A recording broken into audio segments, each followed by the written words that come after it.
की हैं वो यादराम पटेल के शब्दों को नहीं पहचानेंगे आप। यदि आप आशीषित हुए तो प्रभु यीशु मसीह के वचन से आशीषित हुए, ना कि मेरे वचन से आशीषित हुए।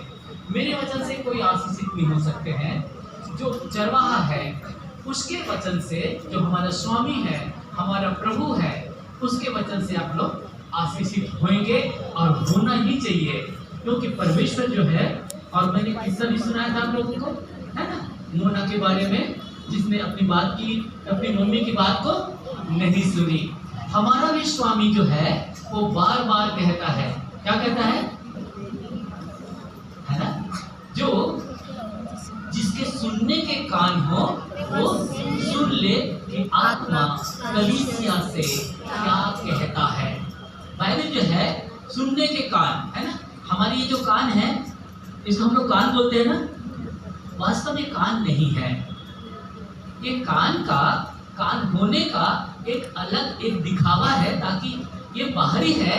यदि किसी के कान इस प्रकार से हो, जैसे कोई बोलता है कि अरे अमुक आदमी तो बहरा है यार, क्या बात करते हो।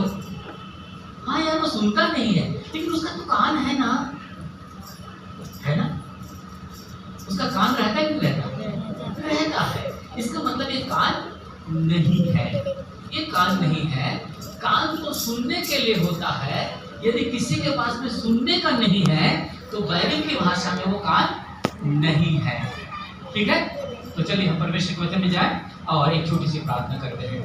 परमेश्वर पिता, मैं आपसे प्रार्थना करता हूँ प्रभु जी, आपकी ये भेड़े हैं प्रभु परमेश्वर, जिस प्रकार से हमने आपके वचन से सीखा कि आपकी भेड़े यदि आपके शब्द को ही सुनती है प्रभु परमेश्वर, यदि वो सुने प्रभु परमेश्वर, तो उनके जीवन में परिवर्तन होता है। पिता, मैं आपसे प्रार्थना करता हूँ पिता, मेरे मुख से निकलने वाले वचन ये मेरे ना हो प्रभु जी, परंतु आपके हो प्रभु परमेश्वर। आपका प्रभु परमेश्वर दुधारी वचन प्रभु बोलने वाले के लिए, सुनने वाले दोनों के लिए होता है। पिता, मैं आपसे प्रार्थना करता हूँ पिता परमेश्वर, इनकी भूमि को प्रभु आप तैयार करना पिता, ताकि आपका वचन रूपी बीज जब इनके हृदय में गिरे प्रभु परमेश्वर, वो जड़ पकड़ के बहुतायत से फल आने वाला हो सके प्रभु, ऐसे दया करना। मेरे होठों की प्रभु परमेश्वर रक्षा रखवाली करना पिता परमेश्वर, अपने बेटे की आग से प्रभु परमेश्वर मेरे होठों को शुद्ध करे प्रभु जी, ताकि निकलने वाले वचन प्रभु परमेश्वर आपके द्वारा हो, शुद्ध हो, पवित्र हो प्रभु, ऐसा अनुग्रह कर दीजिए। प्रभु यीशु मसीह के नाम से प्रार्थना मांगते हैं, आमीन आमीन। मेरे पास में लिमिट समय है, मैंने आपको उन सारी बातों के बारे में जल्दी से बताना चाहूँगा। आज एक दृष्टांत के माध्यम से हम परमेश्वर के वचन को सीखेंगे। दृष्टांत तो जानते हैं ना,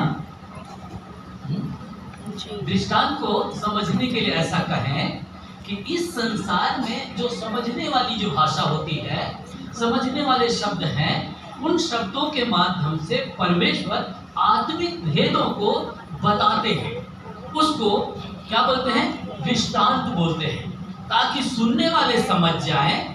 और वो सुनने वाले का जो समझ रहे हैं वो सिर्फ शब्द का अर्थ नहीं होता, उसके अंदर में आत्मिक अर्थ छुपा रहता है। ठीक है, तो प्रभु यीशु मसीह कई बार क्या, ज्यादातर उन्होंने दृष्टांत के माध्यम से बातें की। चेलों ने कहा, प्रभु ऐसा क्यों करते हो, आप दृष्टांत के माध्यम से क्यों बातें करते हो? तो प्रभु ने क्या कहा, तुम, मैं जिनको सुनाना चाहता हूं ना, वो सुनना नहीं चाहते हैं, इसीलिए मैं उनसे दृष्टांत में बातें करता हूं, ताकि जो सुनना चाहते हैं वो समझ जाए। समझ बात? कई बार दृष्टांत का मतलब तो समझे, लेकिन उनके अंदर में क्रोध आ गया, मेरे बारे में कह रहा है, अरे कोई गलत तो नहीं कह रहा होगा ना, आपको चिता रहा होगा ना। यदि किसी को आप कहें, अरे यार आप बहुत खाते हो, अच्छा नहीं है, आपके स्वास्थ्य के लिए गड़बड़ है, अरे आपने मेरे बारे में कहा, नहीं कोई गलत तो नहीं कहा ना, मैं आपके हित में तो कहा है। यदि किसी को आप कहें, देखो भाई आपको संडे जाना चाहिए, प्रभु के वचन को सुनने के लिए जाना, आप मुझे बोल रहे हैं, हाँ आप ही को बोला, गलत तो नहीं बोला ना, वहाँ कोई गाली तो नहीं सिखाई जाती है। तो परमेश्वर के वचन में जितनी बातों को प्रभु यीशु मसीह ने कहा, वो सारी बातें हमारे लिए सारगर्भित है। अभी पास्टर साहब ने कहा कि प्रभु यीशु मसीह ने 3.5 साल तक प्रचार किया, लेकिन इस 3.5 साल में सिर्फ 52 दिन को बाइबल में रिकॉर्ड है। हम जो पढ़ते हैं सारे दिन का 350 साल, 350 3.5 साल का जो प्रभु ने वचन प्रचार किया उसको उल्लेख नहीं किया गया है, सिर्फ 52 दिन का उल्लेख किया गया है। बहुत सारी बातें प्रभु यीशु मसीह ने कही, लेकिन लोगों को ऐसा लगा इतना तो पर्याप्त है, सारी बातों के यदि हम उल्लेख करें तो इतनी बड़ी किताब हो जाएगी, लोग उब न जाएं। जिस प्रकार से बाइबल का जो कंपाइल किया गया, 66 किताबें जो बनाई गई, वास्तव में इनके पास में भंडार था। इतनी चीजें बाइबल से